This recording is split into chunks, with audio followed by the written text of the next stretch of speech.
네, 평촌공업고등학교 전기전력과 1학년 학생 여러분 안녕하세요. 여러분들과 함께 전기회로, 그 중에서 제4장 교류회로를 같이 공부하고 있는 최희동 선생님입니다.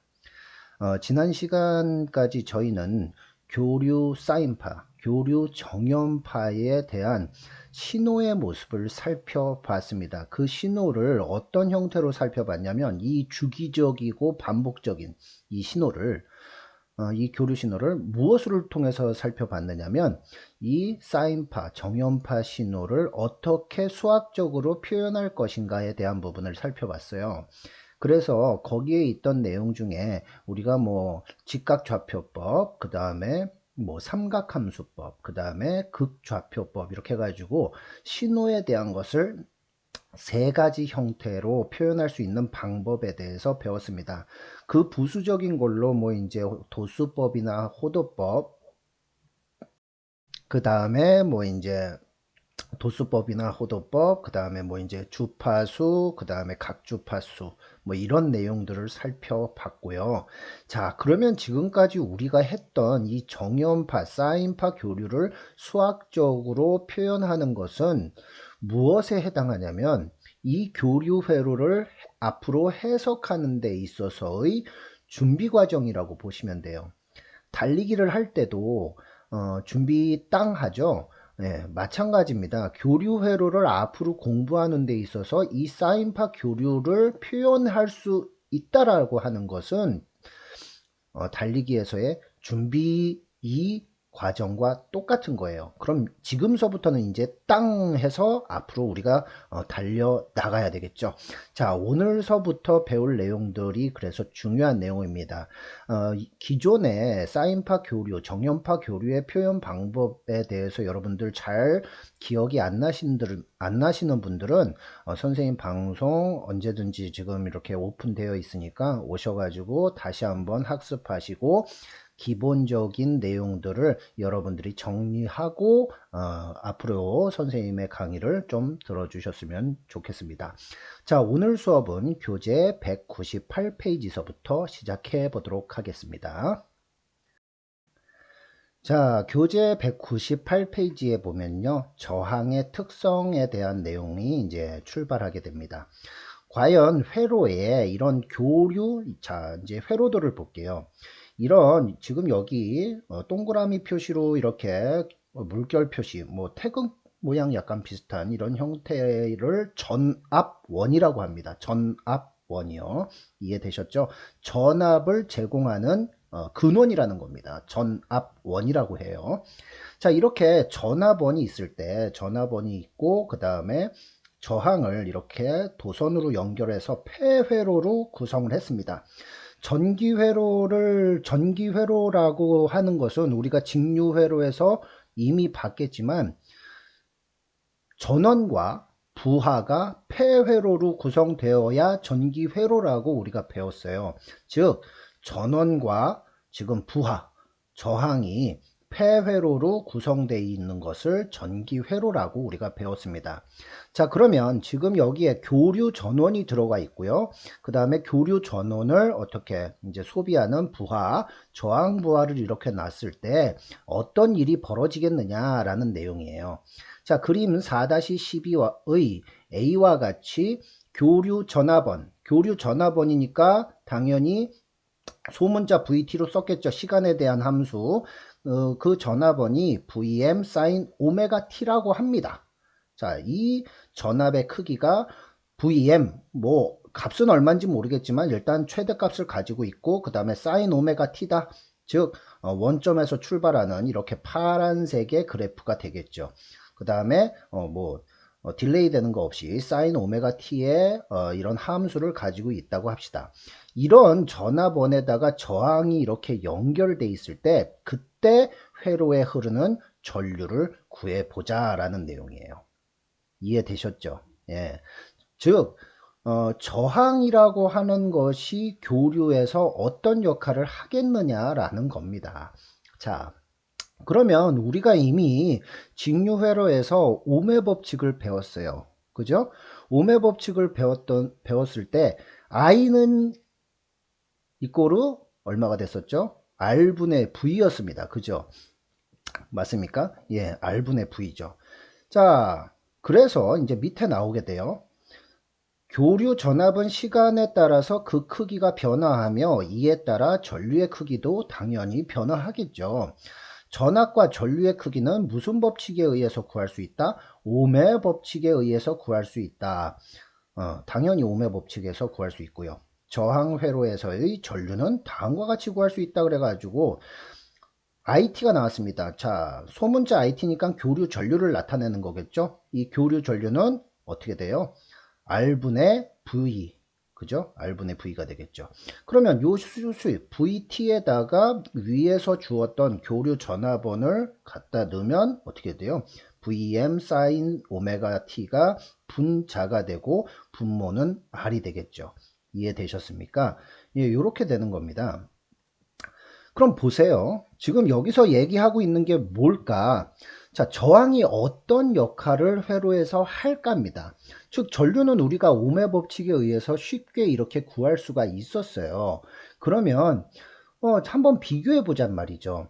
자, 전압원은 Vm sin 오메가 T에 대한 파형을 갖는데 전류에 대한 것을 이 회로에서 계산을 해보니 R분의 Vm sin 오메가 t로 나왔다는 겁니다. 자, 결과식을 놓고 서로 이제 비교를 해볼게요. 전압원은 최대값이 Vm이었죠. 전압의 최대값은 Vm.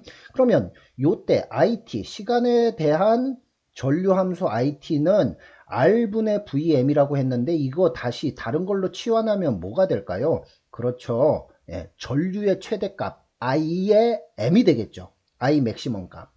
이해되셨습니까? 그래서 Im sin 오메가 t로 나오는 겁니다. 이해되셨죠? 근데 그 크기가 R분의 Vm, Vm을 R로 나눴잖아요. 그러니까 그 크기는 당연히 좀 진폭이 줄어들 것이다. 이렇게 빨간색 그래프처럼 줄어들 것이다. 그 다음에 이제 또 중요한 게 뭐냐면 sin 오메가 t 항에 대한 내용이에요. 자, 전압을 sin 오메가 t를 줬더니 전류도 sin 오메가 t가 나오더라. 뭐 뒤에 아무것도 지금 없습니다. 각도에 대한 내용이 없어요. 그래서 지금 출발점과 도착점 이렇게 한 주기의 출발점과 도착점이 모두 같게 되죠. 이해되셨습니까? 이것을 우리는 뭐라고 부르느냐? 동상이다 라고 부릅니다. 상이 같다. 전압과 전류는 위상이 같다. 위상이라고 하는 것은 각도였었죠. 즉 각도가 같다는 내용이에요. 이해되셨습니까? 자, 그러면 여기서 이제 교재에서 어떤 내용이 나와 있나 한번 볼게요. 밑에 전류와 전압의 관계가 나와 있습니다. 자, 저항 회로에서의 교류 전류는 전압과 R분의 1 값을 곱한 크기로 변화가 있지만, 즉 크기는 변화가 있지만 위상은 동일한 동상임을 알 수 있다. 이렇게 나와 있죠. 여기다 밑줄 치셔야 돼요.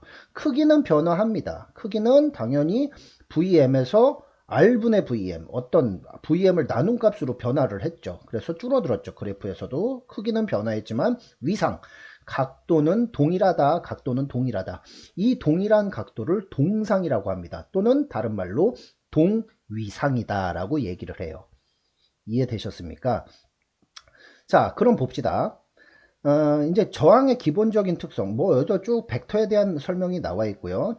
즉부터 볼게요. 교류 회로에서의 저항은 전류의 흐름을 방해하는 성질이 있기 때문에 이건 우리가 기본적으로 저항에 대해서 중학교 3학년 때서부터 배울 때 이미 알고 있는 성질이에요. 저항은 기본적으로 전류의 흐름을 방해합니다. 그렇겠죠. 예. 그래서 저항이 크면 회로에 흐르는 전류의 크기는 작아지지만 전압과 전류의 파형, 모양이라든가 주파수는 변화시키지 않는다. 이렇게 나와 있죠. 자, 그러면 여기서 정리 한번 해볼게요. 우리가 정리. 자, 이렇게 회로에 저항만 있는 회로에서는 전압하고 전류의 크기는 어떻게 된다? 달라진다. 위상은 똑같다. 전압의 위상과 전류의 위상이 같다. 이 위상이 같은 것을 다른 말로 뭐라고 한다? 동상 또는 동위상이라고 한다라고 말씀드렸습니다. 자, 그리고 지금 전류가 R분의 VM 값이 됐잖아요. 전류의 최대값이. 자, 그러면은 그것의 의미는 또 뭘까? 요거까지 여러분들이 좀 생각해 주셔야 돼요. 기본적으로 저항이라고 하는 성질은 전류의 흐름을 방해한다 그랬습니다. 그죠? 우리가 읽었어요, 책에서. 그러면 그 전류의 흐름을 방해해서 저항은 도대체 무엇을 하느냐? 이게 더 핵심 포인트죠. 저항은 당연히 전류의 흐름을 방해합니다. 방해하는데 그렇게 방해해가지고 이 새끼가 할 수 있는 게 뭔데요? 그걸 알아야죠, 우리가. 그죠? 우리가 직류회로에서도 배웠지만 저항이라고 하는 것은 모든 에너지, 이렇게 에너지를 받으면 모든 에너지를 무엇으로 소모시킵니까? 열 또는 빛으로 소모시킵니다. 자, 이거는 여러분들이 직관적으로 알고 계셔야 돼요. 저항이라고 하는 것은 전류의 흐름을 방해하면서 들어왔던 모든 에너지, 저항으로 들어왔던 모든 에너지를 무엇과 무엇으로 소모시킨다? 열과 빛으로 소모시킨다는 것입니다. 자, 여러분들 앞에 지금 뭐 형광등이 있을 수도 있고 또 그 다음에 스탠드가 있을 수도 있어요. 전부 다 저항이라고 보시면 됩니다. 그 친구들을, 그 전기기구들을 모두 저항이라고 보시면 돼요. 즉 에너지가 들어오면 모든 에너지를 무엇으로 소비합니까? 그 형광등 같은 것들은 전부 다 빛으로 소모시키게 되죠. 그 다음에 열도 납니까? 네, 만져보면 뜨뜻합니다. 열도 나죠. 그래서 저항이라고 하는 녀석, 이 소자의 특성은 모든 에너지를 무엇과 무엇으로 소모한다?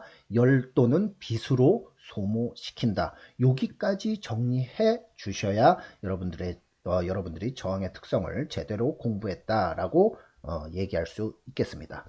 자, 그러면은 오늘 이제 저항의 특성을 배웠는데요. 그거 한번 정리 같이 들어갈게요. 자, 교류회로 저항의 특성입니다. 똑같은 회로에서 VT가 시간에 대한 함수가 VM sin 오메가 T 요런 교류 전원에다가 이렇게 저항을 연결하게 되면 전류는 어떻게 계산할 수 있다? 전류 IT는 어떻게 계산한다? 오메 법칙에 의해서 I는 이꼬로 R분의 V 이렇게. 그래서 그대로 수식을 VT 값을 갖다 넣으면 분모는 R이 되고 분자는 VM sin 오메가 T가 되죠. 그래서 크기는 달라지지만 위상은 전압의 위상과 똑같은 동위상이 된다 그랬습니다. 그래서 위에 있는 게 이제 전압의 파형이고 밑에 있는 것이 전류의 파형이 되겠습니다. 이 수식을 보면 여기서는 지금 보세요.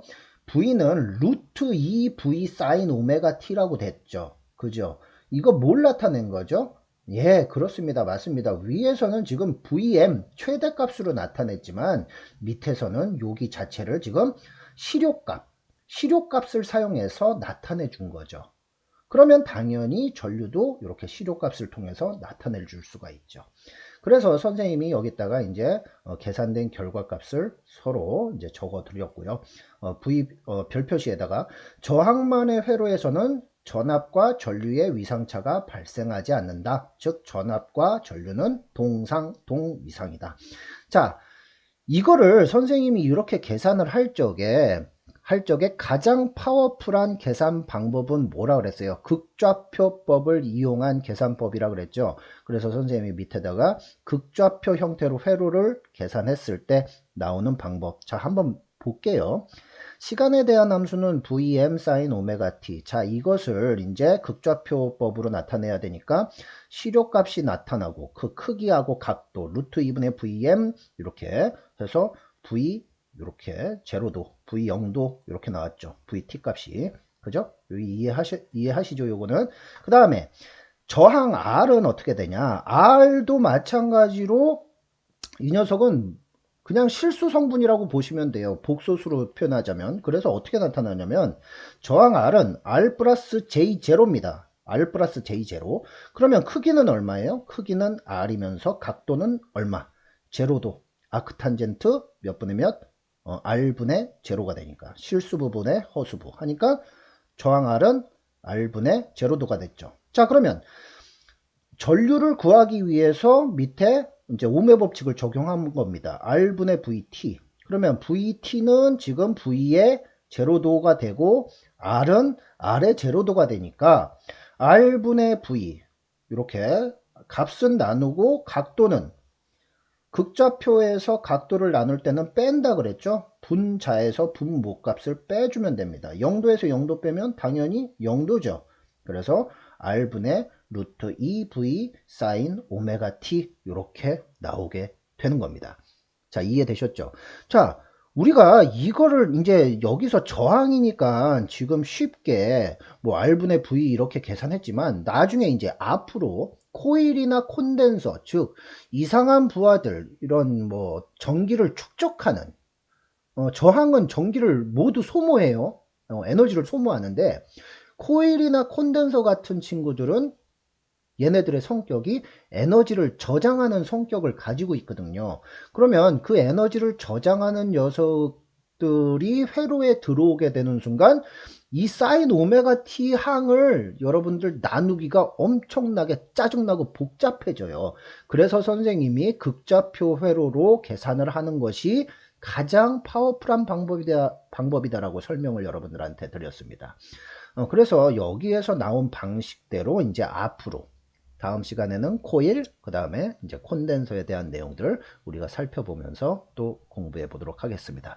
자, 오늘 교류 회로에서의 저항만을 가진 회로에서 어떤 전압과 전류의 위상, 그 다음에 그 크기, 그 다음에 뭐 이제 에너지 소모 이런 측면들을 같이 살펴봤습니다. 다음 시간에는요, 그럼 이 RLC 교류 회로에서 코일의 특성을 살펴보도록 하겠습니다. 자, 오늘 수업은 여기서 마치겠습니다. 다음 시간에 만나요. 안녕히 계세요.